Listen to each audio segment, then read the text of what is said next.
오늘이 우리 김성화 사모님 바이올린 마지막 시간이네요. 임시구역회가 열리는데 우리 오래영 목사님 이임과 또 새로운 부목사님 부임에 관한 사항을 논의하려고 합니다.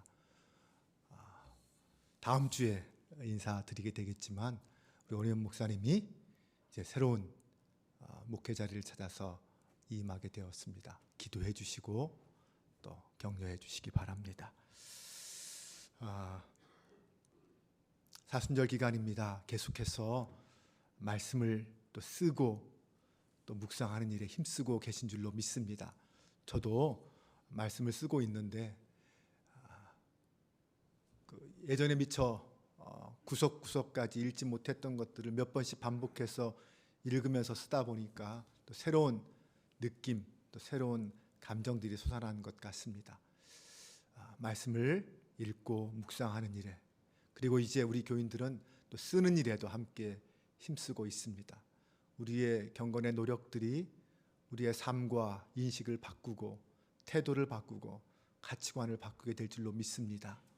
그 믿음의 길에 함께 경주하는 모든 성도들 되시기 바랍니다.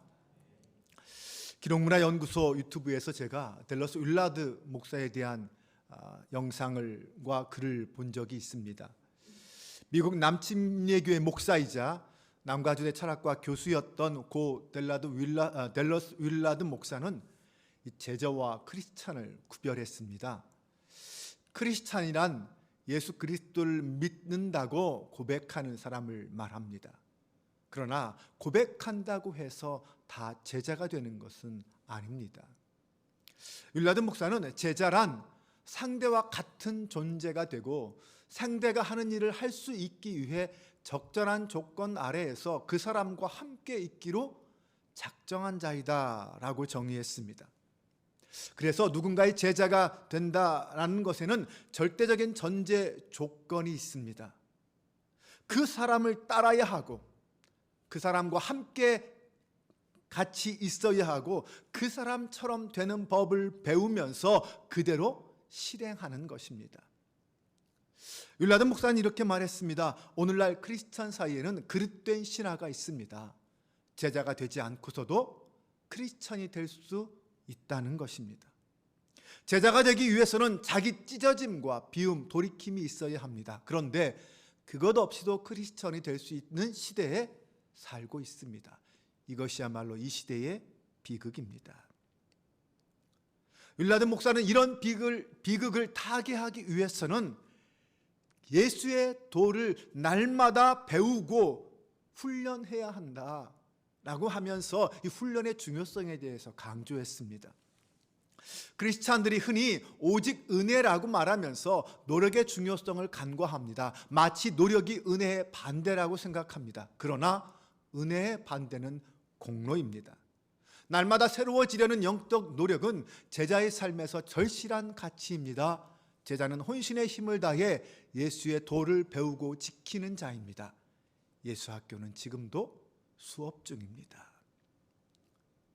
오늘날 교회에는 제자가 아닌 크리스찬들이 넘쳐나고 있습니다. 오늘날 전 세계 기독교회는 그릇된 신화가 하나 있는데 제자가 되지 않고서도 신자가 될 수 있다라는 신화입니다. 은혜를 받으면 순종이 면제되는 것이 아닙니다. 은혜에 의해 올바른 순종이 시작되는 것입니다. 윌라드 박사는 이 시대에는 이 뱀파이어 크리스찬이 많다라고 하였습니다. 뱀파이어 크리스찬이란 오늘 우리의 구원을 위해 필요한 그리스도의 피에만 관심이 있을 뿐 그리스도인으로서의 순종하며 제자가 되어서 합당한 삶을 사는 것에는 전혀 관심이 없는 크리스찬을 말합니다.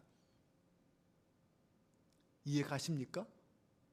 뱀파이어 크리스찬이 어떤 의미인지 이해 가십니까? 예수 그리스도의 십자가의 공로로 구원받는 것에만 관심이 있지 구원받은 이후에 그리스도인으로 사는 것에는 관심이 없다는 것입니다. 그런 사람은 예수의 피만 빨아먹고 사는 뱀파이어 크리스찬입니다. 보네포가 말한 대로 순종이 없는 기독교는 예수 그리스도가 없는 기독교일 뿐입니다. 우리는 지금 마음과 삶이 변화되지 않고서도 그리스도인이 될 수 있는 편리한 시대에 살고 있습니다. 예수의 제자는 소위 전임 사역자라고 할 수 있는 목회자나 아니면 선교사 같은 사람만 지칭하는 것이 아닙니다. 목회자건 성도건 어떤 삶을 살던 자신의 삶의 현장을 예수의 제자로서의 살아가는 삶의 현장으로 삼는 것, 이 사람이 제자입니다.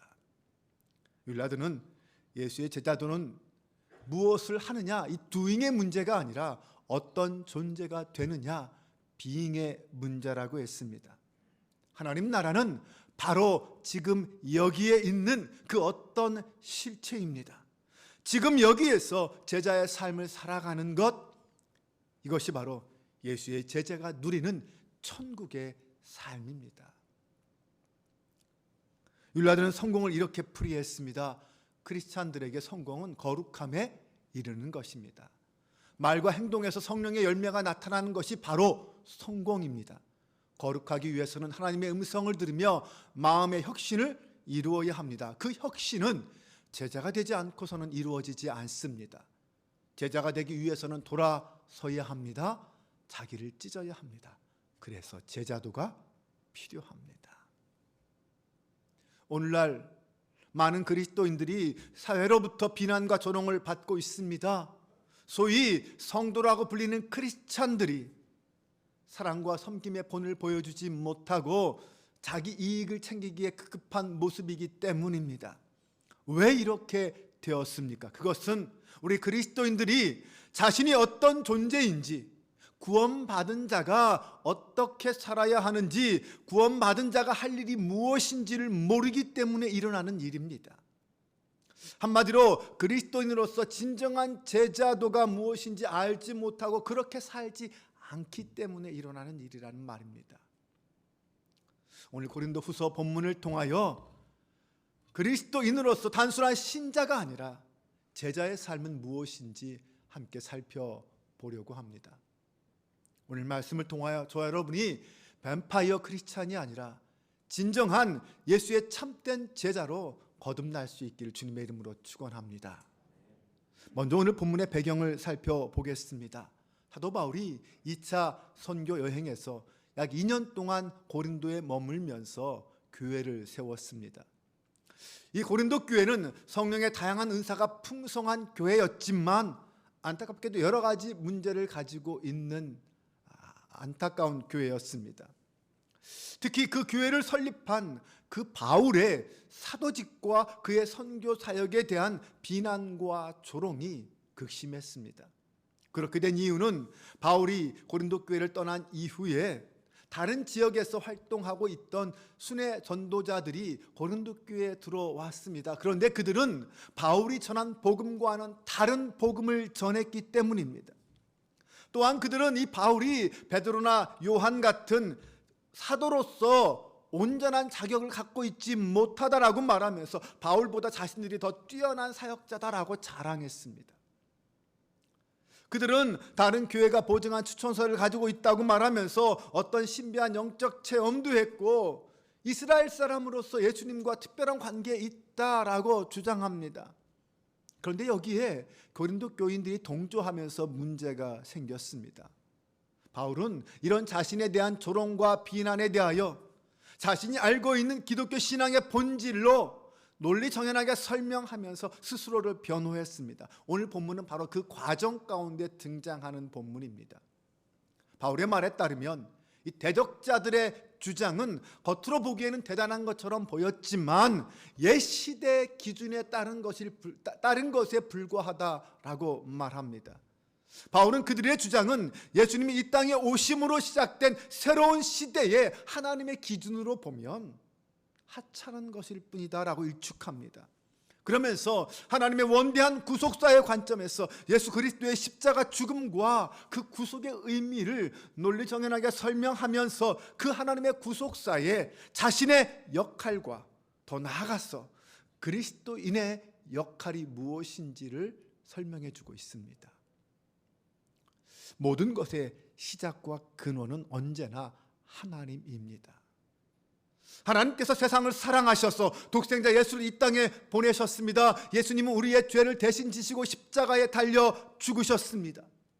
죄인이었던 우리는 그 덕분에 죄를 용서받고 하나님과 화해하고 하나님의 자녀가 되었습니다. 이제 우리는 예수 그리스도를 통하여 완전히 새로운 피조물이 되었습니다.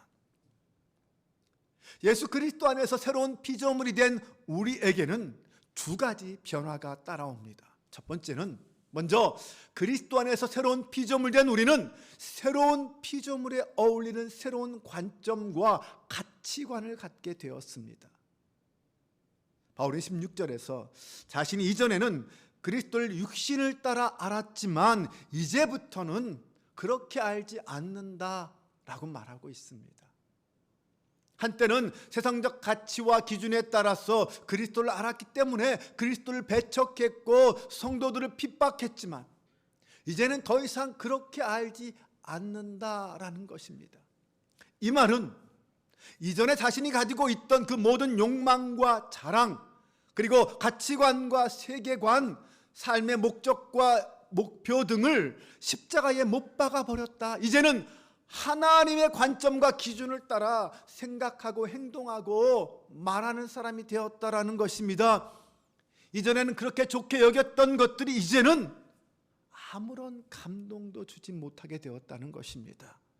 바울 자신이 먼저 그런 경험을 하고 그렇게 고백했습니다. 빌립보서 3장 4절에서 6절을 보면 바울은 그리스도를 만나기 이전에 자신의 모습을 이렇게 말합니다. 그러나 나도 육체를 신뢰할 만하며 만일 누구든지 다른 이가 육체를 신뢰할 것이 있는 줄로 생각하면 나는 더욱 그러하리니 나는 8일 만에 할례를 받고 이스라엘 족속이요 베냐민 지파요 히브리인 중에 히브리인이요 율법으로는 바리새인이요 열심으로는 교회를 박해하고 율법의 의로는 흠이 없는 자라. 이게 자신의 육신의 모습, 과거의 모습이라는 거죠. 그러나 바울은 그동안 자신이 그처럼 유익하다고 생각했던 것들을 그리스도를 위해서 다 해로 여겼다라고 말합니다. 빌립보서 3장 8절에서 9절입니다. 또한 모든 것을 해로 여김은 내 주 그리스도 예수를 아는 지식이 가장 고상하기 때문이라. 내가 그를 위하여 모든 것을 잃어버리고 배설물로 여김은 그리스도를 알고 그 안에서 발견되려 함이니. 바울은 예수를 믿고 난 뒤에 자신의 탁월한 그 과거의 학문과 좋은 집안의 배경과 그 모든 경력들을 다 배설물처럼 여긴다고 고백합니다. 바울에게는 오직 예수 그리스도만이 전부였습니다. 예수를 믿으면 이렇게 세계관과 가치관에서 새로운 변화가 일어납니다. 이제부터는 나를 위해서, 나의 성공을 위해서가 아니라 그리스도를 위해 사는 인생으로 달라지는 것입니다. 바울은 이런 삶을 갈라디아서 2장 20절에서 이렇게 표현했습니다. 이 말씀은 제자의 삶을 살기 원하는 그 모든 성도들은 반드시 암송하고 또 암송하며 묵상해야 할 말씀입니다. 우리 화면을 보면서 이 말씀을 같이 한 목소리로 봉독해 보겠습니다. 내가 그리스도와 함께 십자가에 못 박혔나니 그런즉 이제는 내가 사는 것이 아니요 오직 내 안에 사는 그리스도께서 사시는 것이라. 이제 내가 육체 가운데 사는 것은 나를 사랑하사 나를 위하여 자기 자신을 버리신 하나님의 아들을 믿는 믿음 안에서 사는 것이라. 아멘. 이 삶이 새로운 피조물이 된 성도의 삶, 우리의 삶입니다.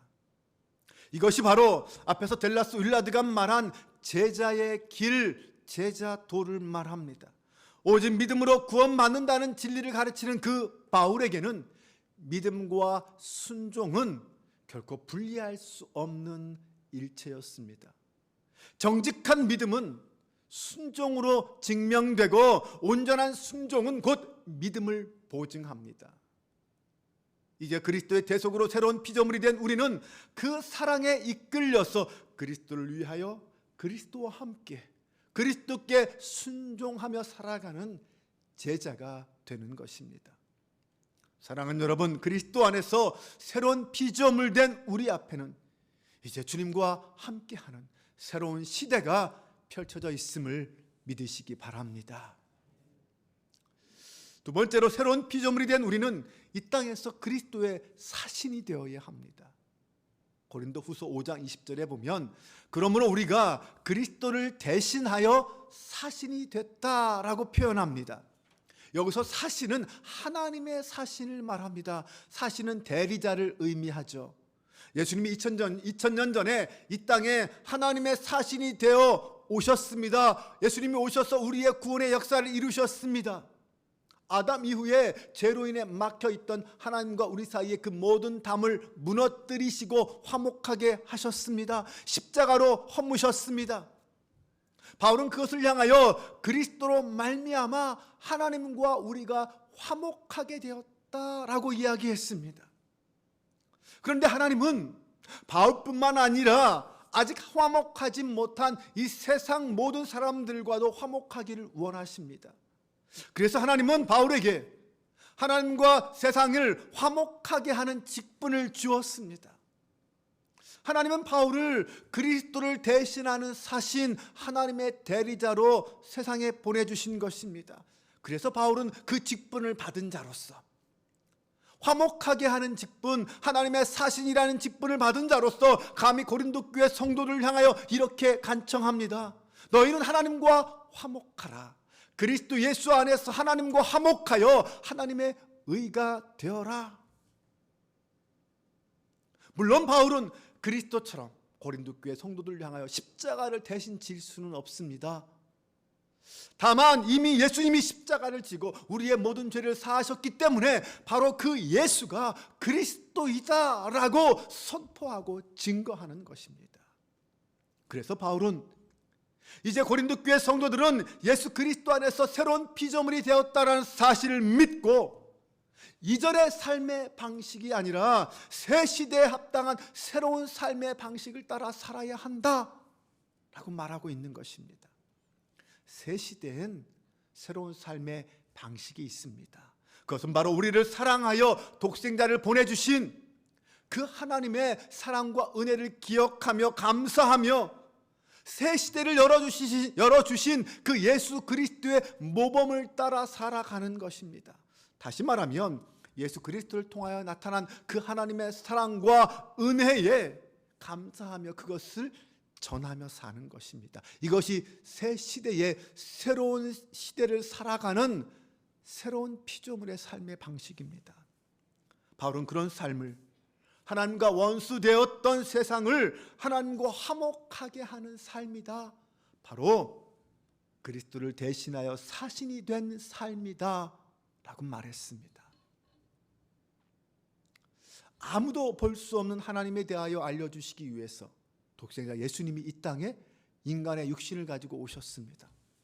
그리고 제자들에게 하나님이 어떤 분인지를 가르쳐 주시고 자신이 친히 화목제물이 되어서 하나님과 우리 사이를 화목시키기 위해 십자가를 지셨습니다. 그리고 바울은 이제 그렇게 승천하신 예수 그리스도를 대신하여 하나님의 사신이 되어서 하나님과 세상을 화목시키기 위해서 복음을 전하고 있습니다. 바울은 그것이 자신의 소명이라고 믿었습니다. 하나님께서 예수 그리스도를 통하여 우리를 새로운 피조물이 되게 하신 이유가 무엇일까요?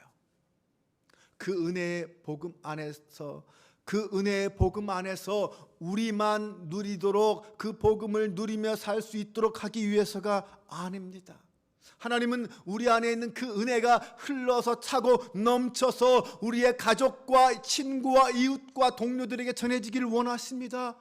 바울은 바로 그러한 일을 하는 사람들을 그리스도인이라고 불렀습니다. 바울은 자신이 바로 그 일을 하는 사명자라고 믿었습니다. 그래서 바울은 이제는 우리에게 말합니다.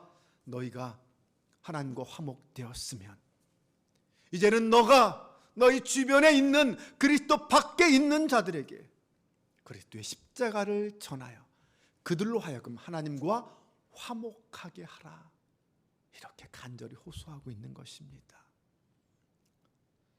오늘 말씀을 정리하면 우리 그리스도인들은 예수 그리스도를 통하여서 우리의 옛 세계와 자아가 죽고 그리스도의 부활과 함께 새롭게 태어난 피조물입니다.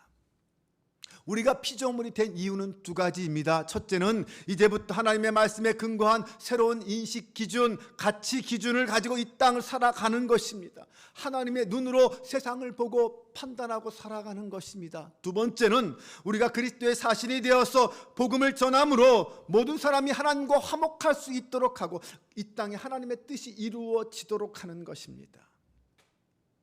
하나님께서 우리를 구원하신 것은 그리스도인들끼리 재미있고 행복하게 살게 하기 위해서가 아닙니다.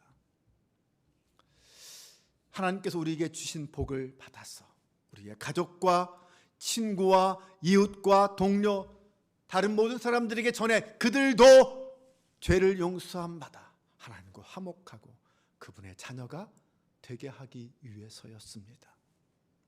아직 주님과 화해하지 못한 사람들에게는 우리가 전해야 할 것이 있습니다. 세 가지입니다. 첫 번째는 예수님이 당신의 모든 상처를 낫게 하시고 저주를 담당하셨다라는 것입니다. 두 번째는 그분께 나와서 당신의 짐을 맡기고 그분이 주시는 선물을 받으면 된다라는 것이에요. 세 번째는 십자가는 당신의 능력이고 복인데 이런 즐거운 선물 교환이 일어나는 현장이 바로 십자가 앞이다 라고 말하는 것입니다. H.A. 아이언사이드 박사의 글에 이런 이야기가 있습니다. 한 여자 자객이 엘리자베스 1세 여왕을 암살하기 위해서 경비병으로 남장하여서 침투했다가 그만 발각되고 잡히고 말았습니다. 그래서 재판을 받게 되었는데 여왕이 친히 나와서 재판을 했습니다. 그런데 신문을 당하던 여인이 담담하게 이렇게 말합니다. 제가 나쁜 사람에게 고용되어서 이렇게 엄청난 죄를 저질렀지만 저에게 한 번만 은총을 베풀어 주시기 바랍니다. 그러자 여왕이 그녀에게 이렇게 말했습니다. 내가 너를 살려준다면 너는 그 대가로 무엇을 하겠느냐. 그러자 그 여인이 이렇게 말합니다. 조건이 있는 은총은 은총이 아닙니다. 생명이 경각에 달린 그 순간 그녀는 조건이 있는 은총은 은총이 아닙니다라고 말합니다. 여왕이 어떻게 했을까요? 여왕은 그녀를 무조건 석방해 주었습니다. 그런데 후의 역사는 이런 보고를 하고 있습니다. 여왕에게 그녀만큼 신실하고 헌신된 종은 없었다. 살아난 그 자객은 스스로 여왕의 종이 되어서 여왕의 명예를 높이는 일을 위해서 생명을 바쳐 헌신했던 것입니다. 이것이 은혜요, 은혜 받은 자의 삶의 모습입니다. 여러분, 값없는 은총은 즐거운 사명으로 완성됩니다. 하나님은 인류뿐만 아니라 이 세상에 살아가는 모든 생명이 하나님께로 돌아와서 복된 생명을 누리기를 원하십니다. 그래서 우리를 먼저 부르셨습니다. 그런 점에서 우리 모든 그리스도인들은 예수 그리스도의 사신입니다. 바울은 이 사실을 알았기 때문에 자신을 향한 그 어떤 비난과 조롱에도 그 귀한 일과 사명을 끝까지 포기하지 않았던 것입니다.